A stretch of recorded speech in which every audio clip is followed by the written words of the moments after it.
Alright, this video in specific is actually about Deputy Payton Taylor. When it comes to the deputies who committed crimes against me in the jail, he's not exempt. When it comes to understanding disabilities, well, one thing that I am well aware of with Deputy Taylor is that his mannerisms are very autistic. That doesn't mean that he's autistic. He might have post-traumatic stress disorder, which a lot of people don't realize that when somebody's got post-traumatic stress disorder, they've just been through a harrowing experience, they're going to have some communication difficulties. Deputy Taylor, he is aware of a lot of the games that people play. He was speaking about how his last job, he was working security, and the woman that he was working with was telling him a story that she wanted to go to a party, and her father was a felon. So, she admitted to Deputy Taylor that she,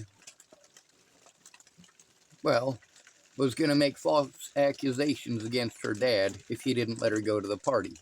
And guess what? The man let her go to the party. So Deputy Taylor's aware of this stuff, same as the rest of us.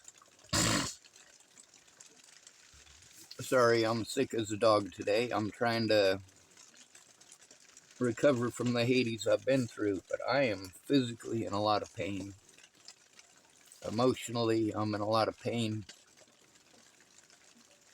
You know, I was forced into social isolation over crimes that were never committed. Or rather, were not committed by me. Deputy Taylor was aware of it. Let me pull out some of these pieces of paper that I have written by Deputy Taylor. We'll take a look at those as well. Deputy Taylor did verify that I was honest about the Natalie Bollinger situation. However, he did not do so in a timely and efficient manner, and he didn't turn it into who he was supposed to. And of course, he neglected to say anything at all to the detective who was supposedly supposed to come and investigate.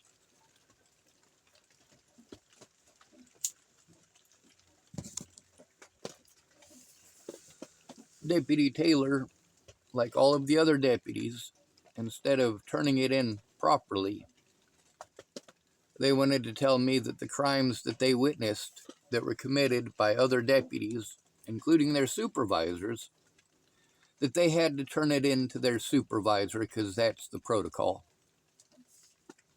This is not okay. This is definitely not okay, especially when those supervisors were involved in the number of crimes that they took part in. Let's play this real quick. We're not going to play the whole thing.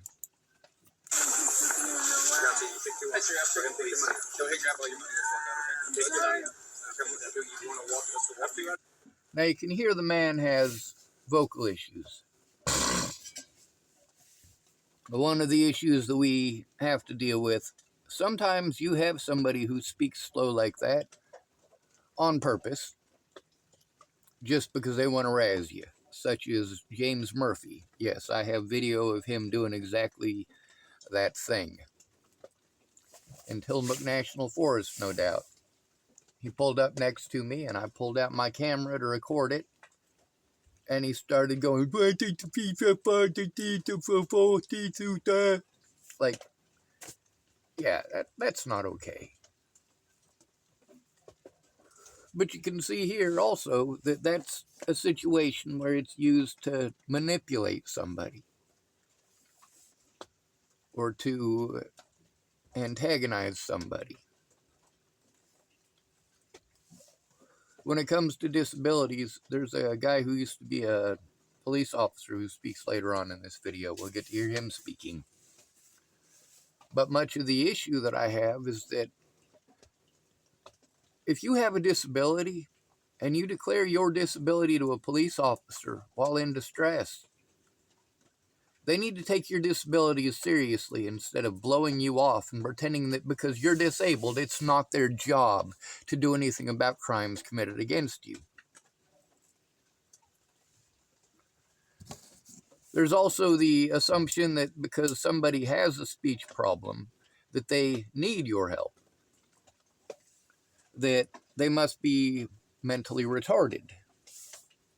And that is certainly not the case.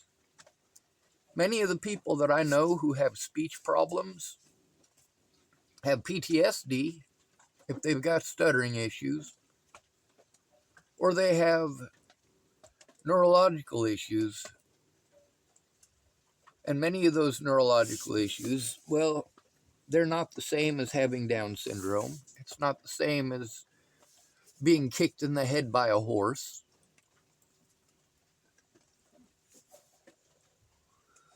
MS can make you that way.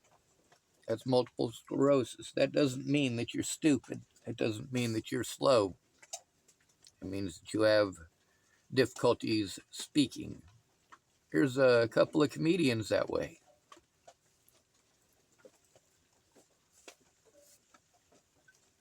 Now, cerebral palsy, that's a big one.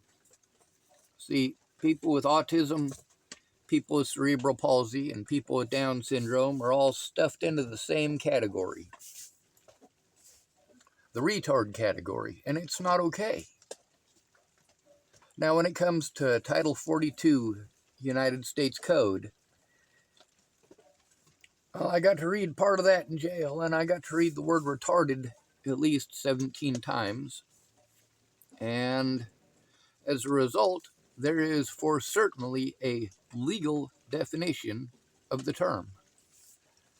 Just because somebody has a speech impediment doesn't mean that they necessarily need your help or want your help, or that they're stupid. This is one of the major issues as well. Just because somebody has a speech problem doesn't mean that they're stupid. It doesn't mean that they need you to talk for them because they're too stupid to know what's going on. That's what self-determination comes into play. Because the disabled person should have the right to turn in the people who are harming them. They should also have the right to purchase things in a store without being harassed by police. Go ahead and put your money up.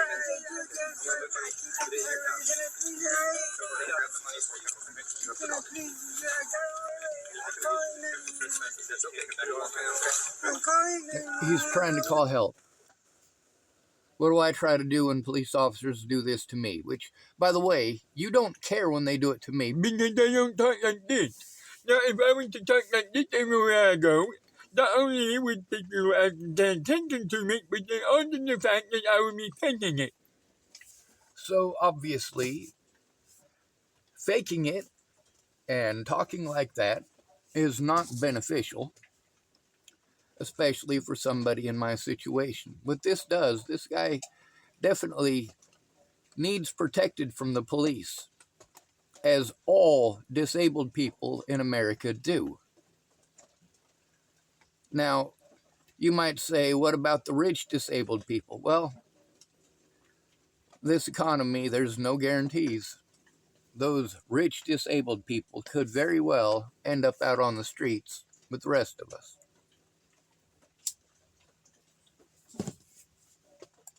Former Albuquerque police officer accused of dragging a disabled man out of a Target 2 years ago. Welcome back to We the People University. My name is Abaya Israel. 2 years ago, and let's see how old this video is. 1 year ago. So 3 years ago. Yep. That's why I kind of feel conflicted, ashamed, embarrassed to say former police officer and former sheriff's deputy. Yes, of course he would be embarrassed to say those things, to admit to those things. I mean, look what police are doing nationwide. They're destroying the lives of disabled people. I got treated like I had traveled across the country to stalk and murder some girl and so on and so forth. And I still take the abuse to this day, despite the fact that she was not murdered in Virginia. She was murdered in Colorado, and the guy who did it's in prison. But all my predators had to do was call me mentally ill, try to insinuate that I was mentally retarded, delusional, or schizophrenic. This is what police do when they fuck up. This is what the people at CARE do when they fuck up. Yeah, I'd be ashamed as well. Police officer disabilities awareness training. It's a training that I don't think any police officer necessarily should have to take. Now let's pause this. I disagree, because we have police officers who are using the fact that they're not trained as their excuse for breaking the law, as their excuse for doing exactly these sorts of things. Oh, it's not his fault. He was not aware that this person was disabled. And that's one of the things about visual markers. Not everybody who's disabled has a visual marker. Not everybody who is disabled has an audio marker. That man's speaking abilities are an audio marker. They mark him as having a disability. The visual markers would be like somebody with Down syndrome or somebody with a wheelchair. You have visual markers of their disability. But what if that disability is one that could be associated with an intelligent person, such as Tourette's syndrome? Well, you'll beat people up for being weird in the United States. You beat people up for making funny noises. You beat people up for being autistic. I mean, really, what chance do we have? Now, he's talking about how these guys shouldn't have to have that training. Everybody who bullies me and picks on me and harasses me knows what they're doing is wrong. The same as these police officers know that what they're doing is wrong. And this is the point this guy's going to try to make. You shouldn't have to be trained to know that bullying a disabled person is wrong.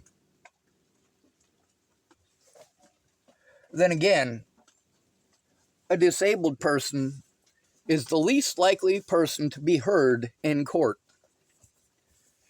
This self-determination crap is complete and total crap. Because when we have to turn it in, we're blown off. And then we're sent services that are supposed to help us, that tell us, well, that we're supposed to do what we already did. Well, you need to go to the police about that. I did go to the police. I'm also homeless, which is something that these guys don't want to tackle. When they tackle the situation of homelessness and our rights being violated, they focus on the rights, but they don't focus at all on the fact that the homeless are the number one people that you're going to choose in America to victimize if you're not going after your predator.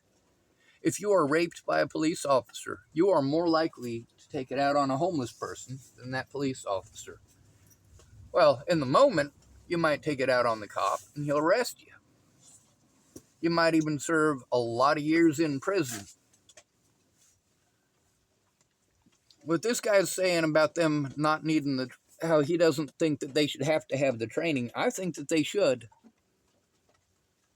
Matter of fact, there's a reason that the law requires them to pass a test for mandatory reporter training before they even get their job. But none of these guys are actually taking the training. That includes Deputy Taylor. The only deputy there who was aware of any of the mandatory reporter laws was Deputy David Fenewald, and that's because he looked them up. Yeah, he wasn't trained. And their excuse through all of this, they find any excuse. And because you are disabled and alone, it's their word versus yours. Deputy Taylor is just as guilty of the offenses committed at that jail as anybody else. That includes Deputy Cisco, Deputy Inat, Sergeant Berger, and of course, Lieutenant Silvera.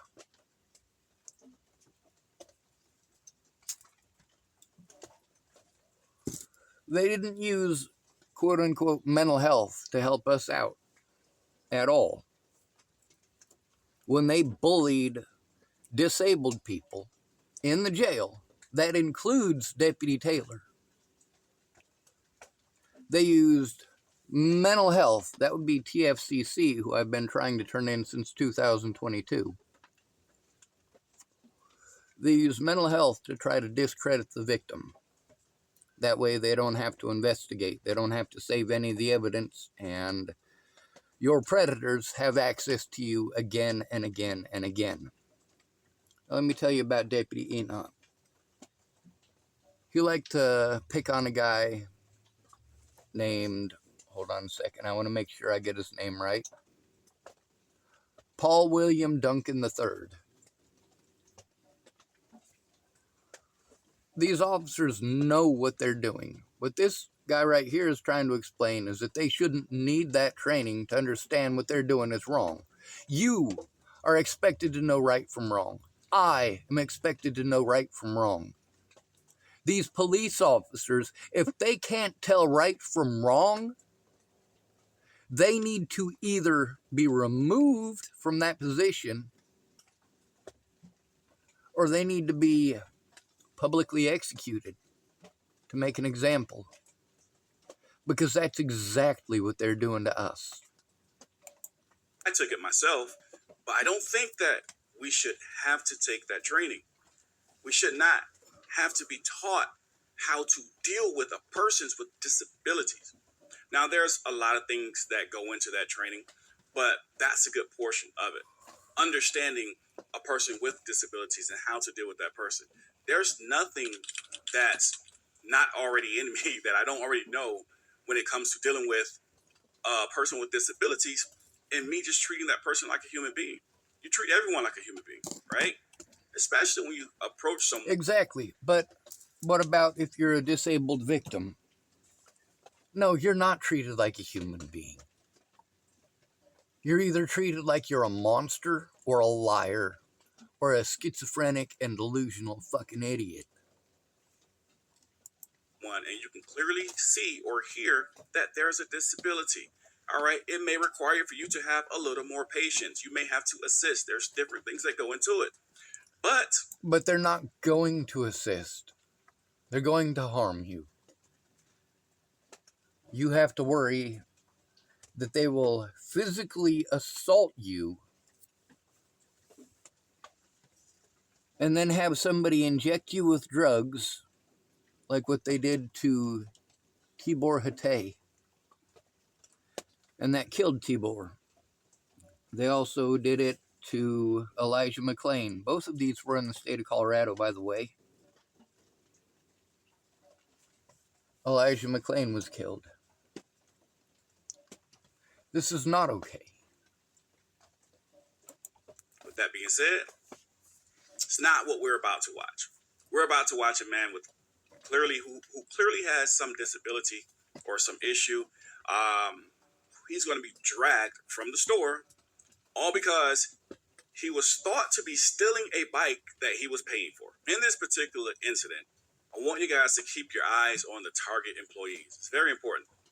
Keep your eye on the target employee and also keep your eyes on the customers. It has a lot to do with the outcome of this case. Make sure you watch all the way to the end. You're going to want to see the update on this, where the case stands now. But for those of you who have not seen the video yet, let's get you guys caught up. And for everyone, make sure you hit the like and subscribe. Now you notice they're able to get the body camera evidence. They're able to get all these cameras. They're able to get all this stuff. And why is it that this guy is able to get it? Why is it the news is able to get it? Why is it that all these other agencies are allowed access? Did that disabled man, was he allowed access to that video? Or did they do what they did to me, which is pretend that the videos didn't exist? Yeah, I got to hear about how several videos didn't exist, only to see them pop up on Natalie Bollinger sites. This country fucking sucks. And I'm ashamed of every person in it. There are nice people here in Tillamook, but I'm still trying to find a good one. A good person who actually cares. Not somebody who pretends to care because the internet tells them that if somebody talks like this, it's not okay to elect them. Well, fine. If that's what you want to believe, the problem is you're harming lots of disabled people and allowing harm to come to lots of disabled people just because they don't talk like this. And that, again, is another form of disabled abuse. Your assumptions are not the same as my reality. Deputy Payton Taylor, he's got a sister that he watched true crime with. He's been aware of the Natalie Bollinger situation since at least the beginning of 2018. He follows this stuff for entertainment. And there are many situations in town that I was treated like I was delusional over that he is able to verify, but he doesn't, because realistically, no matter what, he's still a cop. And there's no such thing as a good cop. A cop will lie to protect himself and to protect his fellow officers or his fellow deputies. He will physically assault you with them and then claim that they had to. No, they didn't. They could treat me like a fucking human being, Jesus goddamn motherfucking Christ.